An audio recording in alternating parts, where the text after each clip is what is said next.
La commune urbaine de Ségou, 4e région du Mali, est en plein chantier. Nous sommes en 2017. Tout le monde voit subir les désagréments, poussière et déviation ou apprécie simplement l'aspect développement de la commune. Mais qui s'y intéresse vraiment, ne serait-ce que pour en savoir un peu? Non. La mairie de la commune urbaine de Ségou est forcément au courant. La mairie est au courant de tout parce que le programme Pakoum est là. C'est géré par la mairie qui est en train de faire des marchés, qui est en train de faire des complexes.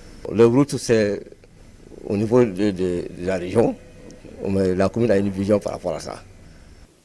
Oui, mais la mairie peut et doit informer la population de la commune, sinon cette dernière a le droit de s'informer et d'interpeller. Cette situation est certainement la même dans les communes urbaines et rurales du Mali. La participation des populations à la gestion des affaires locales se fait de deux manières: les élections et l'implication au quotidien dans les prises de décision, notamment les débats et les interpellations. Voilà toute la problématique des jeunes démocraties comme celle du Mali. Avec le financement d'OSIWA, Open Society Initiative for West Africa, bureau de Dakar, l'Observatoire des droits humains et de la paix au DHP a initié le projet d'appui au renforcement de la participation des jeunes et des femmes au développement local dans les 6 communes du district de Bamako et la commune de Ségou. Il s'agit de permettre aux femmes et jeunes leaders de ces communes de s'engager dans la gestion des affaires locales afin d'apporter des changements positifs et d'être en mesure de défendre leurs intérêts de manière efficace pour eux-mêmes et pour leur communauté. Le projet d'appui à la participation des jeunes et des femmes au développement local intitulé par GEF est un projet qui a été initié par l'Observatoire des droits humains et de la paix pour soutenir la mise en œuvre de l'accord pour la paix et la réconciliation issu du processus d'Alger, mais également pour soutenir la mise en œuvre des recommandations issues des États généraux de la décentralisation qui se sont tenus dans notre pays en octobre 2013. Et l'une des recommandations de ces États généraux, c'était de renforcer la participation des acteurs locaux. Et lorsqu'on parle d'acteurs locaux, on pense aux jeunes et aux femmes. Le projet prend en charge 50 jeunes et femmes pour une durée de 15 mois. La cérémonie de lancement a été organisée le 28 novembre 2015 au Centre international des conférences de Bamako, CICB. Outre le partage d'expériences régionales Bénin, Ghana, Mali, Niger, Sénégal sur le contrôle citoyen à la base, le PARJEF a permis d'outiller les jeunes à travers les sessions de formation et le soutien adéquat, favorisant leur bonne organisation en s'assurant que ceux-ci pourront être désormais opérationnels. Ces leaders, femmes et jeunes, sensibiliseront à leur tour les autres pour une adhésion de la majorité. Alors quand nous avons commencé cette formation qui a duré 25 jours, j'ai demandé aux jeunes quelle idée ils ont de leur pays. Et à partir de cette idée ou de ces idées que nous avons mises ensemble, nous avons élaboré une vision pour les jeunes et les femmes du Mali dans le cadre du développement humain durable. Donc ça a été le premier module. Le deuxième module a porté sur la commune. Qu'est-ce que la commune? Où se situe la commune?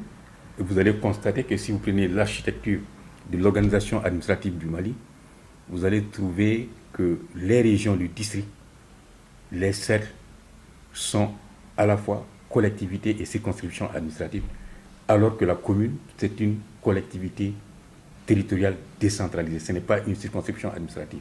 Qu'est-ce que cela veut dire?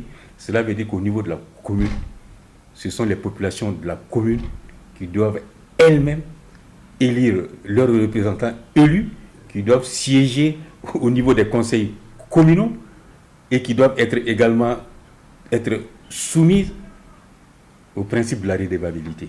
C'est une création de l'État pour mettre la démocratie, la décentralisation et la bonne gouvernance à la portée des citoyens. Articulé autour de cette composante, le PARJEF a accompagné, voire outillé les jeunes et les femmes des 6 communes du district de Bamako et de la commune urbaine de Ségou à apprendre, comprendre, jouer leur rôle et à occuper leur place dans le développement local en lien avec les enjeux, les défis et les perspectives des élections régionales et communales dans un contexte de mise en œuvre effective de la nouvelle vision de la décentralisation fondée sur la régionalisation et l'accord pour la paix et la réconciliation issu du processus d'Alger.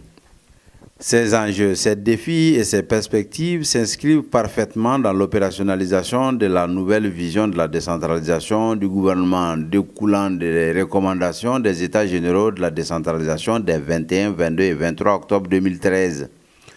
L'opérationnalisation de la nouvelle vision de la décentralisation du gouvernement de la République du Mali doit se traduire par une décentralisation renforcée fondée sur la régionalisation et la mise du développement régional et local au centre de la gouvernance, de la croissance, de l'activité et de la solidarité nationale dans le respect des diversités culturelles et territoriales en préservant l'unité et l'intégrité nationale. Après la première phase du projet ayant permis de lancer le projet et de renforcer les capacités des acteurs bénéficiaires du projet, notamment les jeunes et les femmes, la deuxième phase a porté essentiellement sur la mise en place des comités de contrôle citoyen, l'information et la sensibilisation à travers les débats en salle et dans les médias, l'organisation d'espaces d'interpellation et de dialogue démocratique. Depuis l'existence de PARJEF Ségou jusqu'à nos jours, nous avons eu à mener pas mal d'activités, des causeries, débats et des interpellations qu'on a eu à mener au niveau de la mairie de la commune urbaine de Ségou. Alors ces causeries, débats ont réuni chacune une 50aine de jeunes issus d'à peu près 30 associations dans la commune urbaine de Ségou. Je n'avais pas le courage même de regarder un maire pour parler avec lui. Avant ce projet-là, non, j'avais très peur d'aller le voir même. Mais maintenant vous êtes... Oui, je peux le faire. Okay. Et beaucoup de femmes peuvent le faire aujourd'hui. Le PARJEF nous a vraiment permis de comprendre beaucoup de choses et de comprendre également que le développement commence par le pas. Au cours même de la formation, nous avons appris beaucoup de choses.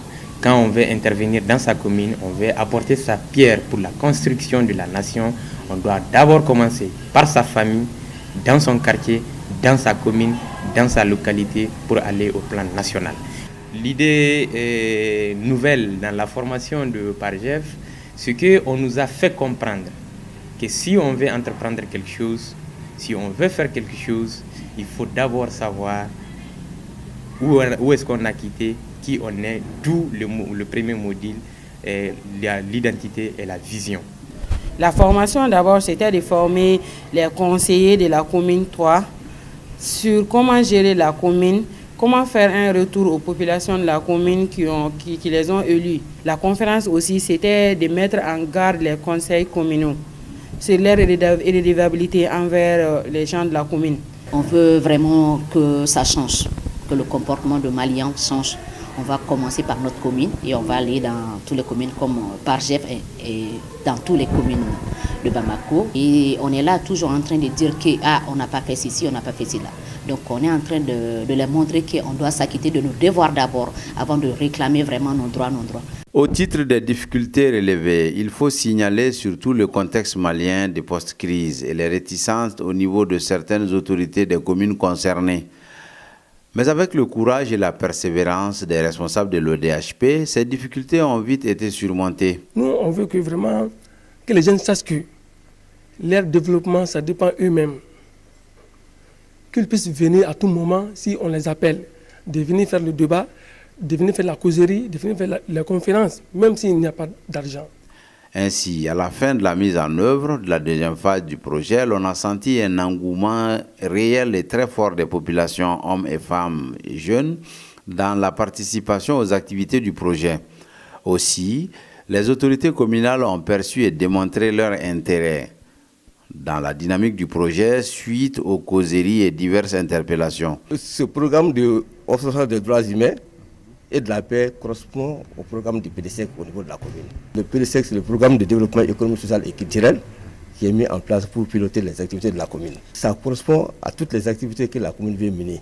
l'environnement, l'assainissement, le développement, tout ça, ça va ensemble. Il faut que les jeunes s'impliquent, viennent aux informations, demander, ne pas rester en ville, approcher l'administration, approcher la mairie.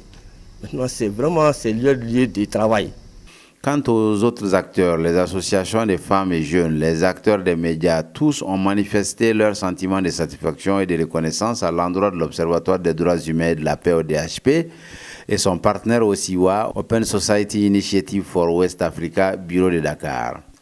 À la fin du projet et pour l'avenir, les membres des comités locaux de contrôle citoyen devront participer désormais aux travaux du conseil communal, effectuer un contrôle budgétaire et des vérifications sur le terrain des réalisations et travaux du conseil. Ils sont avant tout les résidents des communes cibles du projet. En termes de perspective, nous envisageons d'abord la consolidation des acquis. Parce que nous avons mis en place des comités, il y a l'engouement au niveau des différentes communes, les jeunes sont engagés, donc il s'agit de consolider ces acquis. La deuxième étape, c'est de voir comment procéder à l'élargissement du projet à d'autres régions. Nous avons déjà ciblé 2 régions, la région de Sikasso et la région de Koulikoro, pour voir si on peut élargir certaines activités. Mais tout dépendra aussi de nos capacités internes, de notre capacité vraiment à transcender les difficultés que vous connaissez certainement, puisque un tel projet demande beaucoup d'efforts et demande aussi un accompagnement. Donc nous sommes à la recherche de partenaires pour nous appuyer. Donc le dialogue n'est pas totalement rompu aussi avec OSIWA qui a soutenu cette première phase. Nous sommes en train de voir dans quelle mesure nous pourrons bénéficier de leur accompagnement des différents partenaires, OSIWA, mais d'autres partenaires, pour la seconde phase. Mais notre volonté, c'est vraiment d'aller expérimenter tout ce qu'on a comme bonne pratique, déjà engagé au niveau des 6 communes de Bamako et de la commune urbaine de Sékou. Si vous voyez les recommandations qui sont sorties de la formation de 25 jours que j'ai donnée, ils ont dit qu'il faut qu'on crée d'autres pare-jeux dans les autres pays de l'UEMOA et de la CEDEAO pour en faire des pare-jeux CEDEAO et UEMOA. Donc il faut qu'on aille dans le sens de l'intégration. Parce qu'il y a la dernière semaine, il y a eu des formateurs qui sont venus du Bénin, du Niger et du Sénégal pour partager leur expérience avec nous. Je pense aujourd'hui on a pare-jeux Mali. Il serait intéressant que ODHP, avec d'autres organisations des droits humains des autres pays de la CEDEAO, puisse démarcher un peu au SIWA pour qu'on aille dans la dynamique des pare-jeux dans tous les pays de l'UEMOA et de la CEDEAO pour une pare-jeu de l'intégration.